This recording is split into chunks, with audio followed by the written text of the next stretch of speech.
Helen here with Eyes on the Game here at Las Vegas Sports Network, being joined by the one and only Mr. Rob Van Dam. Now, always great to see you. I feel like last time we spoke, you were doing your comedy tour. So how has everything been since we last spoke? Oh, everything's been great. I'm back on again to promote something completely different, which we'll talk about in a bit. Yes, but everything's good. It doesn't seem like it was that long ago that we were speaking, but a lot's happened since then. Yeah. I've relocated to Vegas. Okay. Myself and my girlfriend Katie Forbes, who's also an up and coming wrestler, and so we love it. We absolutely love it here. But we both travel, so it takes a while to move in. Yeah. Oh, so would you say 75% moved in already, or? Sure, we'll go with that. Yeah. How are you enjoying the Vegas snow since, it snows here now? Yeah, I don't enjoy that. That's like, I moved here at the beginning of January, and right off the bat, I was like, I can't believe I moved somewhere cold again, because I'm from Michigan, and I don't like the cold. It's so unenjoyable. But I knew that coming here, that this has extreme weathers, both cold and hot, and I knew that was part of it. There's a give and take, and there's ups and downs, and the ups are totally worth it. Yes, absolutely. But what's been your favorite part of living here so far? I think my favorite part is just it's so convenient to get everywhere. Like if you go from the west side and got to go all the way to the east side, I mean, you might be talking like 20 minutes, maybe 25 if there's a lot of traffic. Although when it snowed the other day, people were driving so slow and so ridiculous. It actually took me like 30 minutes because I had to go to Henderson from the west side. Yeah. But anyway, I came from LA, and in LA, to do anything just takes the whole day. Like anything. I could do one thing a day, and then I need to go back and take a nap because I'm just beat. And so that's my favorite thing, is that it's so convenient to get around, and that just makes life easier. It's like, oh no, I need a petroleum tank. Is it petroleum? Is that what they call it? Propane. Yes, thank you. Why do you need a propane tank? Well, it goes in the tanks, and when you have the little flaming tables and stuff, yeah. So anyway, when we first moved here, it's like, oh, we need to get some new, because it was cold. And you get the automatic little fire gimmicks that you can little smoke around kind of center. Anyway, we're in the most peaceful neighborhood, but we look up, terribles because someone suggested that, and there's one within half a mile, and everything is within half a mile or a mile, and that's amazing. That's my favorite part. Yes. Well, I mean, did you guys roast marshmallows, make s'mores? No, but we got one of those really tall, flaming, I don't know what you even call those, the fire propane. The heaters, yes, right? Yes, outdoor heaters. Let's go with outdoor heaters.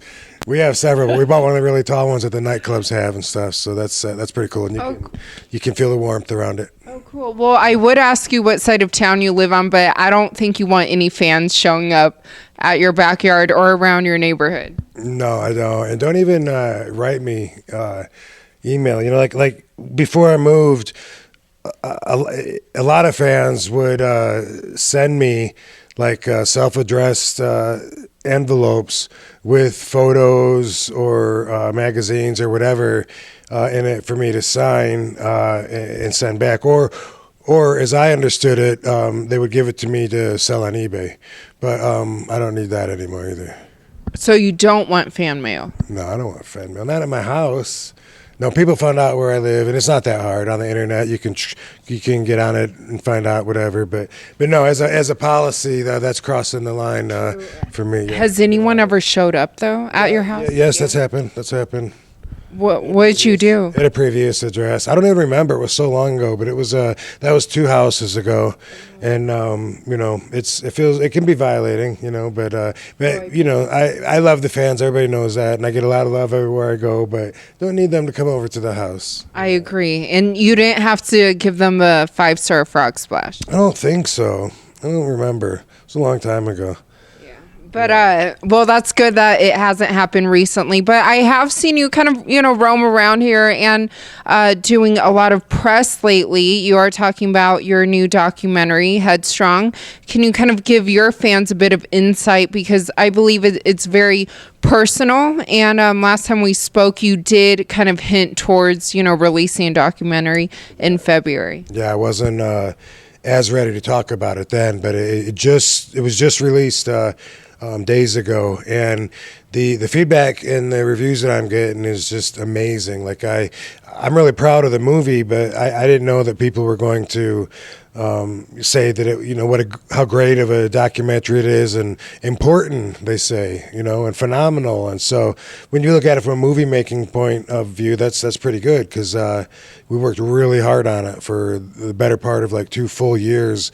And originally, sometimes I do stand-up comedy, and my manager in that world, Tom Garland, he will sometimes put together make a little tour. When I don't go on the road that much with it, but if there's several shows in a row, then it can be worth it. And we had 7 nights, and we said, let's bring the camera and film it, and make a little movie out of the road trip. You get to see behind the scenes, everything. And I really wanted people to see what it's like being me, like to bring them into my life, because they would have no idea how excited people get when they see me, and it's like a magic power. And I really wanted to capture that. When I showed up on day 1, I was feeling symptoms from a match that I had about 3 nights before. I got whacked in the head, and I had a little bit of a concussion, and that's happened hundreds of times, literally, always goes away, usually a couple seconds. I shake it right off. This one, 3 days later, the symptoms haven't gone yet, which were vision impairment. And I just at first thought, well, okay, I'm sure I'll be fine tomorrow. So I wasn't going to share that with anybody, my little crew maybe. And then the next day it's still there. And I'm talking with fans, taking pictures. Then I look at the camera and I'd say, wow, I'm seeing 2 of everything. These people have no idea. And wearing my sunglasses so my eyes don't look funny. And day after day, it didn't go away. So the documentary ended up, taking on this new life. It covers the comedy, and then it covers concussion symptoms, which has to encompass wrestling and wrestlers. And then we go back to California, and after the tour, and follow me to see the doctor and everything. You get to see everything as it's actually happening, as I'm learning, what's going on, how serious is this, and yeah, it is personal. It's a lot more candid than a lot of people expect, and further than a lot of people would go, especially celebrities. I'm known for being overly honest, and I hope to maintain that virtue. I hope that people always think of me that way, and this movie is an excellent representation of that, of my transparency and my drive to always give unfiltered truth. Yeah. But how is your vision, though? My vision's good. It's never been great. I started wearing glasses when I was 2 years old, and so my vision's always been messed up. This happened in 2016. It's now been over 2 years since it happened, and sometimes I wonder, I'm 48. I'm like, I wonder what my eyes, if I would look different, if it wasn't, if I hadn't had that symptom or whatever. But they're good, and I mean, I still wrestle. I got cleared to wrestle before I went back in the ring. That was important to me, but it was what I learned a lot. We brought in Chris Nowinski, who actually studies the brains and actually changed the whole medical field when he started looking at wrestlers' brains and then comparing them to the football players and their patterns leading up to CTE, which is the long-term degenerative damage. But what do you think needs to happen in pro wrestling to kind of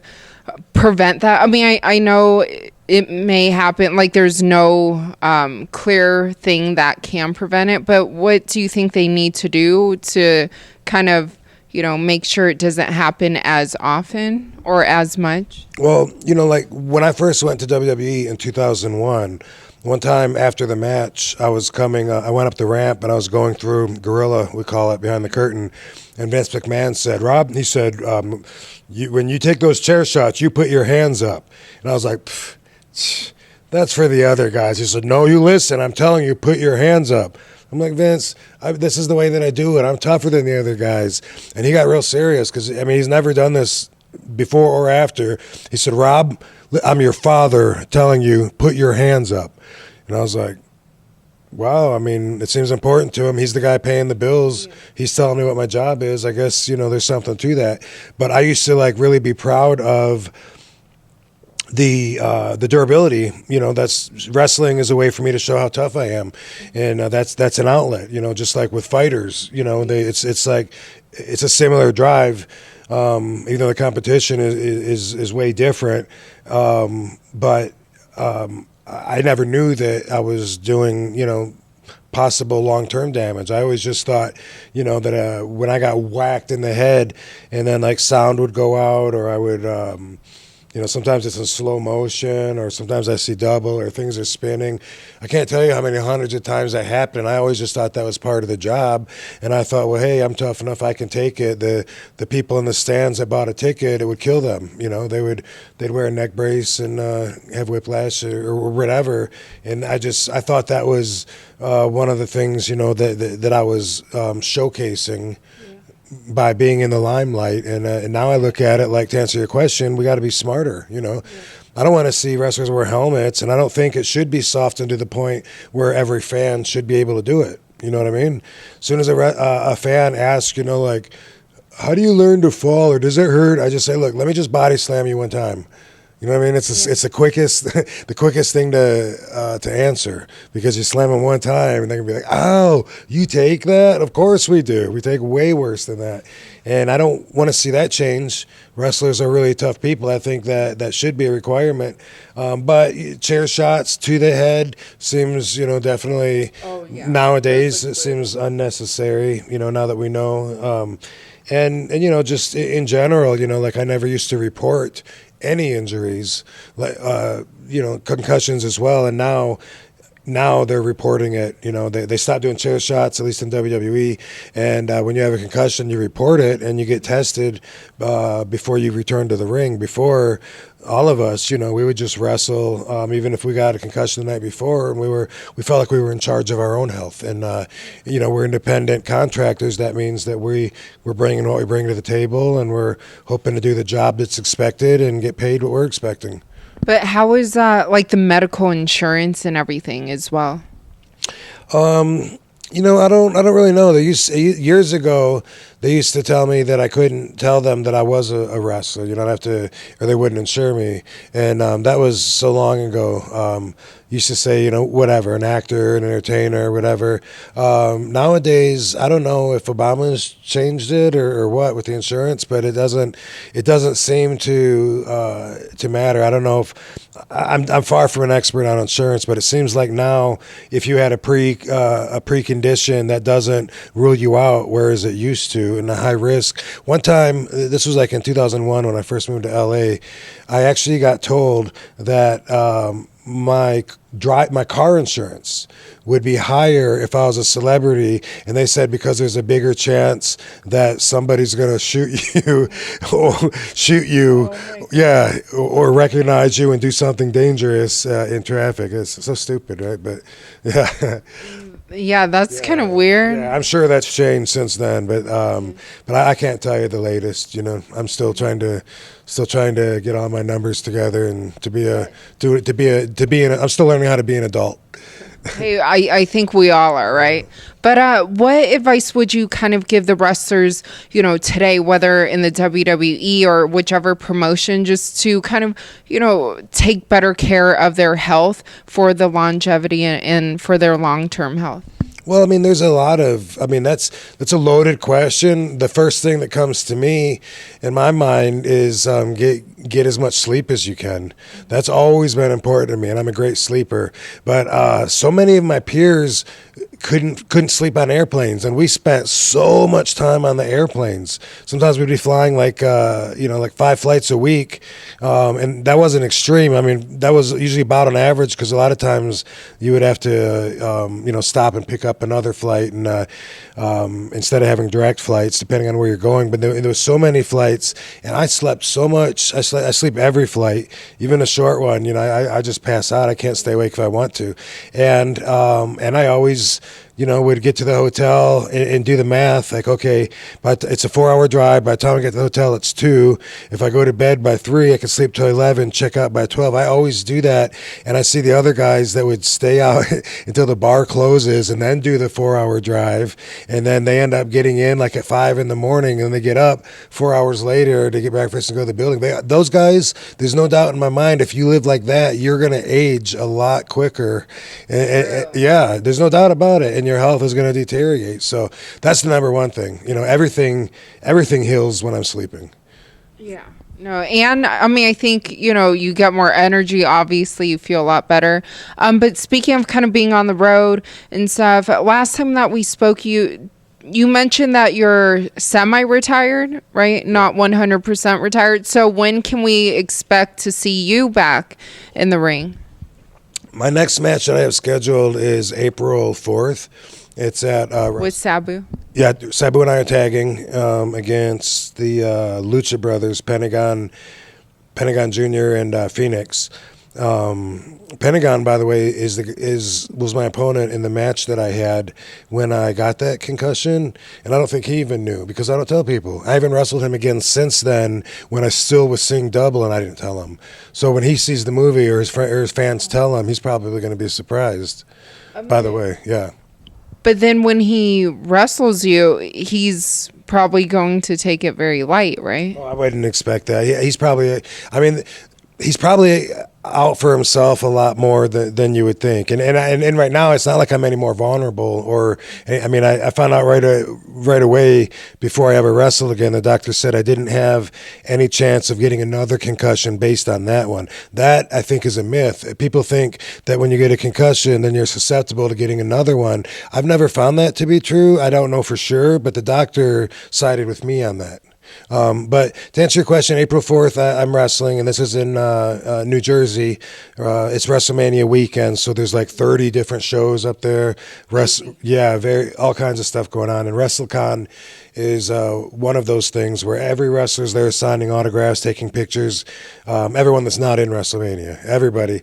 And I'll be wrestling that weekend, and it happens to be an Impact match, which I didn't even know really until I was signing the contract. But turns out you might be seeing me in the future wrestling for Impact more. Oh, wow. But with all this concussion talk, though, how much longer do you see yourself wrestling? Does it ever scare you, getting these concussions and putting your body on the line? Well, I'm definitely I'm more concerned. Like I'm going to try not to whack the spot on my head that you know what I mean? Like I have a spot on the back of my head that for years, like I'll just do a back somersault sometimes, and just my head hitting it really softly. I'll stand up sometimes and like my balance is off. I'm wobbly. I used to wonder if my ponytail was like poking into my brain or something. I'm still not sure. But that's happened like over the years so many times, and it's never made me feel like I'm more vulnerable, because I'm still in there doing the things that I do, and sometimes it doesn't happen, you know what I mean? But as far as wrestling, like I told you last time, I'm not looking to do a lot anyway, and it really didn't have anything to do with the concussions. I never minded that wrestling hurt. Like that was never a reason, like, oh, I don't like it because it hurts too much. That was never a thing for me. It got monotonous. And just because I've done it for 30 years, I enjoy being off too, I love being able to just do what I want. And like a retired person does. But I have my fingers in a lot of different things, and I plan on still wrestling some. And really, it's about the business, and I'm always going to be wanting to consider business when it's good business. So the fact that you see me on Impact means that's good business, and the fact that I might be on the future shows for Impact means that that they came up with something that tempted me, that changed me from not wanting to wrestle to wanting to wrestle. And if I'm doing it for the money, I'm going to fight. Yeah. It's not like I'm going to be lazy and be like, oh, I don't want to be here. It's not like that. Whenever you got me, you got me. You know what I mean? But so is it safe to say you're kind of semi-retired, quote unquote, forever? Because I mean, you don't want to say you're retired and then if something intrigues you, come back out for it. I mean, that's kind of how it looks at this point. Yeah. I have often thought that I like the sound of being retired. Like I really thought at different times, like maybe that's soon. And then I just, but really it's because there's so much pressure and just keeping it up. But that's also a good thing. The last 3 years, I've only wrestled like 10 to 12 matches a year, which is still a lot, but it's nowhere near like in WWE where it's 220, 230 matches a year. But even like, once a month or close to that, it still makes me keep in shape, which is a good thing, but also I get tired of it. Sometimes I'm like, oh man, I'm sick of working out, and I'm sick of having to watch what I eat and work on my cardio. I'd rather just go drinking and with the other guys, So it's some of that, but yeah, I mean, I do like that it forces me to be disciplined. Yes, and life's all about balance. But is there a dream match for you still? No, I never really have had any like fantasy picks. I've always said just put me in there with the guy that can draw the most money. I'm all about business. Even when it comes to my movie, like I've been saying how important it is. I want everyone to watch my movie, and people are saying it's really important because it covers, I guess, some groundbreaking material. But I want everyone to watch it because I get paid for it. And where can they watch it? iTunes, Google Play, Amazon, and Vudu. But go to iTunes because I get a bigger cut there. That's why I want everyone to see it. It's business. Yes, business. Business. Yes. Got it. And also, the movie happens to be outstanding. Just look at the reviews. If you go to iTunes, look at the reviews. 5 stars. There's so many. Everyone is like blown away by it, and so I'm extremely proud of it.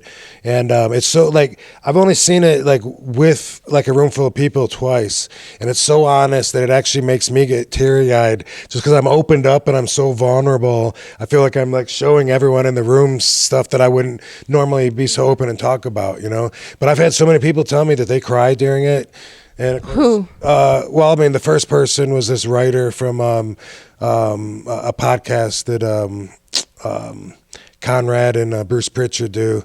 The writer anyway, he said, I laughed, I cried, oh my God, it was so good. And a lot of people tell me it's a roller coaster of emotions. So I look forward to you seeing it and getting your feedback on it. I'll definitely let you know. Have any wrestlers cried watching it? I don't know. I don't know, actually. Sabu? Sabu, he was supposed to come and he hasn't seen it yet. We had a little viewing thing at the Nerd Bar, which was the second time I've seen it in front of people, and Sabu was supposed to come, but he didn't make it for some reason. But other people also. I mean, honestly, you'll see.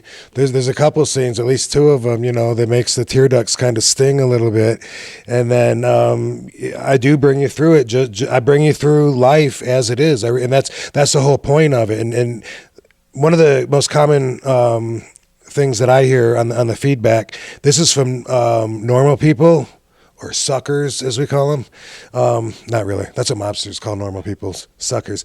No. But and wrestlers alike. I've had people from both categories tell me that what they liked so much was how much they could relate to me, and they had no idea that I experienced so many things that they've experienced. I guess because people think I'm a superhero, but I talk about stuff in there, I mean, I went through some really trying times, and I talk about it. Wife left, dog died, dad died. I talk about that. I took to drinking. I talk about that, and that's all. You learn a lot about me in the documentary, a lot more than anybody thought before watching it. They know me way more, and we all know a lot more about concussions than I ever wanted to or planned on.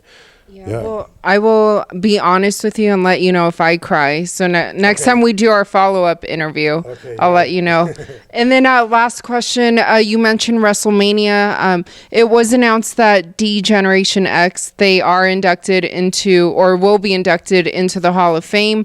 But someone notably, obviously, China, just kind of wanted to get your thoughts on her being inducted. She is in with DX? Yeah, that's good because I'd heard about her. I didn't know about the other ones, but I think that's awesome. For a long time, I have been retweeting the posts that come from China's account. They're always about let's get China in the Hall of Fame. So it's been a campaign that they've been on for a long time, and I absolutely think she belongs in it. I don't know what the criteria is, I don't really know. I mean, I know there's politics, and I don't know really what gets you in there.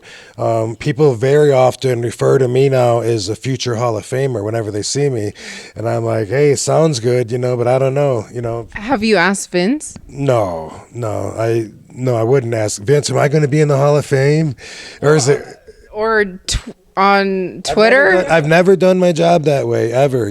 That's something I've never been able to do. Like even there was a point in WWE. This was probably 2000. I don't know, 6, 8. It was a long. It was probably before that. I don't know. It was whenever John Cena did. That You Can't See Me? No, what was the movie that he did? The Marine? Yeah. Okay, so Bruce Pritchard comes out to me and says, hey Rob, Cena's going to be leaving to do this movie in October. And I said, oh, okay. And he said, yeah, so I'm just letting you know, there's going to be a position there. I'm like, okay. And he's like, well, I'm just saying, that'd be a good position for you, like you should, and you should think about, like you being in that position. And I'm like, and back then, I mean, I was so much younger, like it feels like I was a baby, but I was so offended. I was like, are you saying I should work harder? I mean, it's your job to put me in that position. Do you watch me working my ass off every day? Do you listen to these fans? Do you see the signs that say I paid to see RVD? I'm like, you pay me, I do my job, and it's up to you to place me accordingly to try and make your money back, isn't it? And I really didn't understand. Like, what is he telling me to do? Kiss Vince's ass? And then a couple other people came to me. One of them was Shano, and he came up to me and he was trying to explain, you got to build a relationship like with my dad. That's the one thing that you're missing. Eddie had to do it. It's just like he has to know you to know if he can trust you to really put the company on you. And at the time, I really felt, I've never been good at politicking. I've never been good at playing the games that you have to play if they didn't. If they weren't consistent with my own values, and they were at the time. Looking back at it, I mean, dude, if you're going to want to be a superstar, do whatever it takes, whatever your values say that you got to do. But I guess I felt like I was already there as a superstar, and I didn't feel like if I had to kiss ass to, for them to realize that or for them to pay me accordingly or whatever that bonus step was above being RVD, which I was fine with, I just figured I would just stay under that glass ceiling. But would you like to be inducted someday? I mean, what would it mean for you? It would mean an honor. I don't expect it. I mean, I have no idea if it would happen or not. It would mean to me that the office probably gave in to the fans' demands because the fans have always seen me as a much bigger superstar and bigger legend than the office. And by the office, I think I mean Hunter. And he is the guy, that's the decision maker. And congratulations on, putting yourself in the Hall of Fame, but Triple H. But yeah, it would be an honor, of course, and I would feel like, wow, like my whole career, I always did it my way. The documentary is a great representation of me because you see, I'm not a formula guy. I don't just do different moves in the ring. I think outside of the box all day, every day, which is why I do the different moves, which is why I make all of my decisions, based on my own values. So that's what another thing that you'll find out from the movie. So I think if I was inducted, that's what it would mean to me, is that by me sticking to my guns, because when I first went to WWE, that's what I did. I stuck to my guns. I was a hardcore champion. I really preferred that style.